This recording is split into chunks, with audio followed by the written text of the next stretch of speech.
started when I came to the end of the Catherine Tate show. I was a main writer for Catherine on her show. When she was asked which writers she'd like to work with, she said, "Oh, my friend Darren is quite funny," which most producers would say, "Good for him."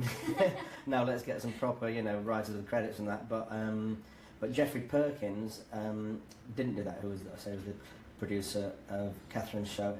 Geoffrey, by the way, there's a picture here in my office. At the end of that, Geoffrey then said to me, "I want you to write your own show."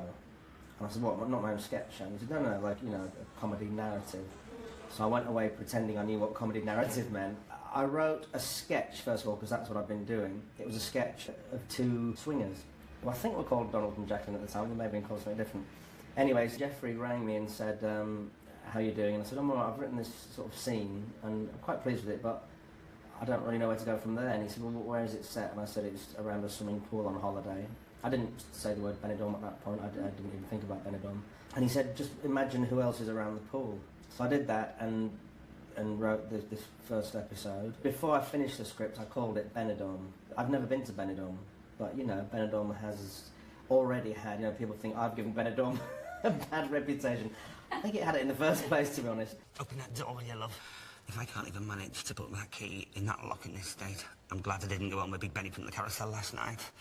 I'm really proud of the series.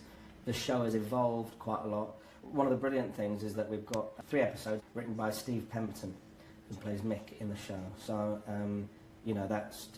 I don't think there's anybody else apart from me that sort of knows the show as well as me.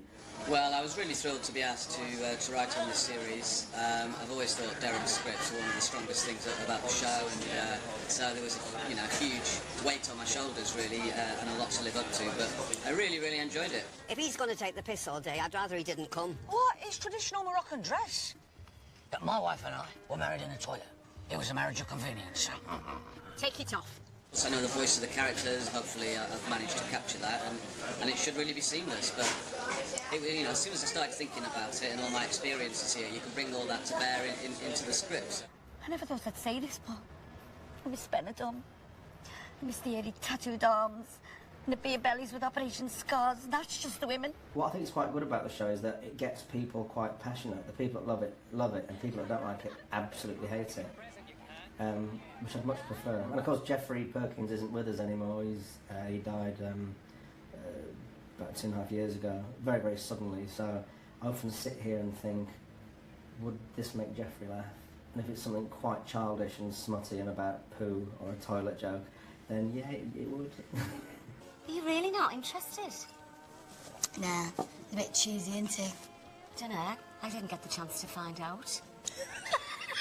What's been really noticeable this year on the 5th series is how much bigger it is and how much bigger the crowds are who come and watch us wherever we're in a public place, and they love the show, so you can't complain about it. They just come up and they just want to say thank you for all the laughs, and so that's fine. But it is a bit scary sometimes. You do get mobbed. We try and avoid being out in the street too much. It's the clap you so richly deserve, Elsie. Not for me, darling. You're on the DVD extras. I have to say my favourite part so far has been jumping in the swimming pool and having a fireworks display. I'm going to throw you in. It was November, it was midnight, it was really cold. We knew we only had one shot at doing it, and it was just the most exciting kind of adrenaline-filled thing to be able to jump in the pool. And it was a real party atmosphere, and the fireworks were amazing. They do great fireworks in Spain, so I'm hoping that'll be a good sequence. 10:32, take 1, A camera marker.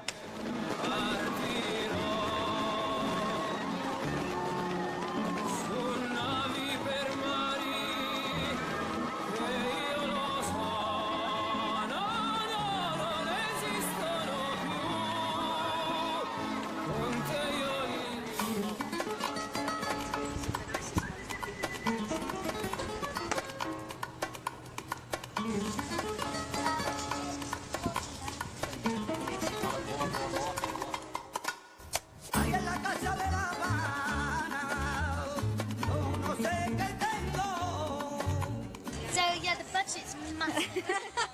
Benidorm. This is the booze cruise. This is what we'll be going out in today. So yeah, I'm going to be on here pretending I'm J-Lo in a pop video.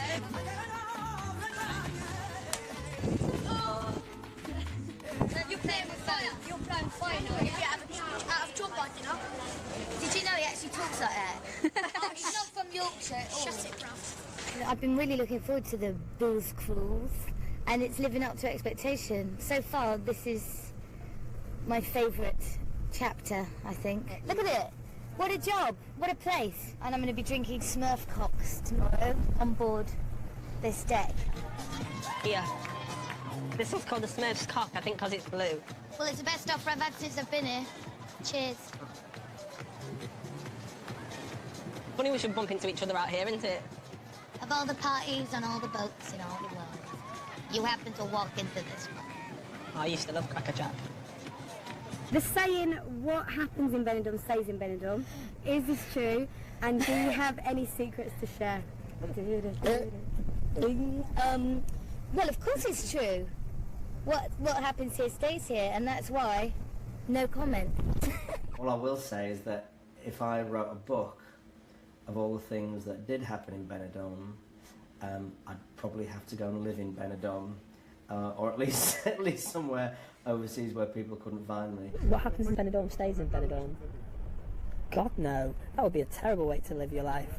I think that would be that saying is not applicable or acceptable. Who thinks that? Who's going to answer? What kind of a question is that? Favourite thing about Benidorm is probably Tapas Alley for the lovely food and proper genuine Spanish atmosphere. Feels really authentic. Yeah. As opposed to British Square? As opposed to British Square. And all the chaos and madness of that. Karaoke bars, the tapas, the sea, the mountains, the seafood. There's so many positives about Benidorm. My favourite thing about Benidorm the place is the fact that you go there and people don't really give a shit. Do you know what I mean? They don't. They honestly don't. And, you know, some people might go on the beach and say, oh my God, how dare that person wear Speedos, or how dare that person wear a bikini, but do you know what? I think it's brilliant. It's like a proper mad place to film it in. It's just about mad people. I do not wish to have a flung cat fight in the middle of reception. Don't you? Well, I bloody well do. So, Tony, what's going to happen now? Well, we're doing this in the wrong way round, so we've already started this fight, and I've put a jug of sangria over Sherry's head. So she needs 3 sangrias. I don't know why I'm laughing, I don't know why I'm smiling. So She's scared. Tony, do you want to grab it? I'm scared of going in the water, I'm scared of sangria. Okay, just ask Guy if it's the right time. Don't panic, Sherry. All ready for it? All ready. Come on, Bess, great pleasure. I name her Juicy Juicy.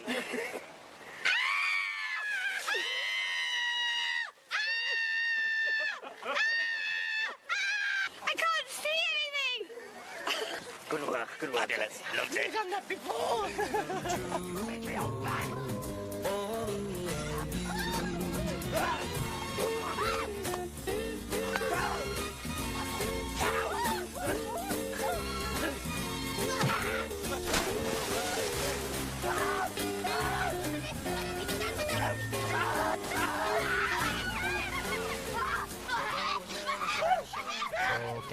She has, how do you say, lost his plot. Yeah, John! Hold it. Hey, well done, guys.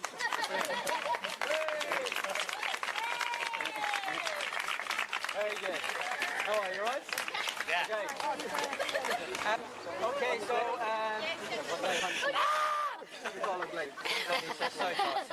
Thank you, Janet. that's it. Got no bones.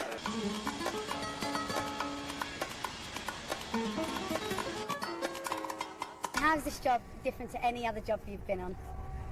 Well, the character is different, but also the atmosphere and being around the cast and the crew it's really like a tight family, and it's having fun. It's having fun filming and having fun also being with everyone else. So it's been brilliant. I had a really great laugh.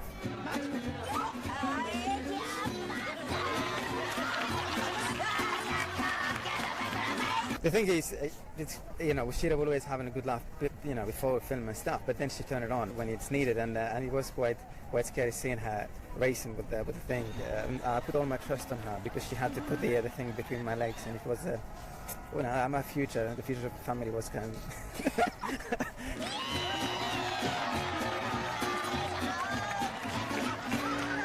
I come up with characters, and quite often I worry about myself, thinking, where did that come from?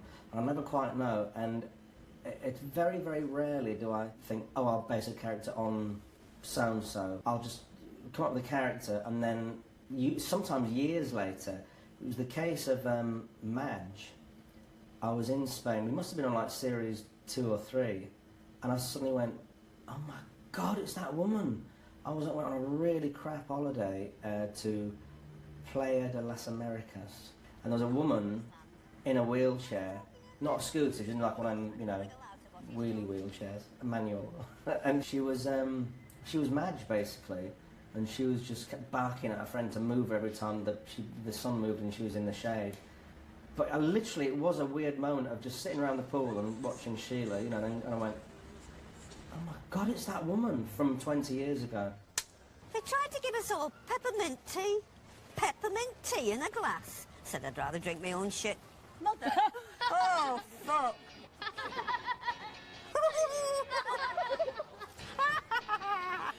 People talk about jobs being like a family on set, and that's not really true when people say it on any other job that I've been on, apart from this one. You genuinely feel like you belong, and it's a really comforting feeling. I mean, I hadn't worked abroad before on a job. I've been to like Scotland and Ireland, but to come abroad, that is such a bonus. And you become a family. I know it sounds really coy, but like when you're out of England, and it's just got a really nice feeling, all the crew, all the cast, get on with each other. Things they do. Have you taken the padding out? People look after each other, people look out for each other, and the production team are so supportive, and the directors are lovely, and the scripts are really tailor-made for the people that are on the show, and so it just seems to work, I think.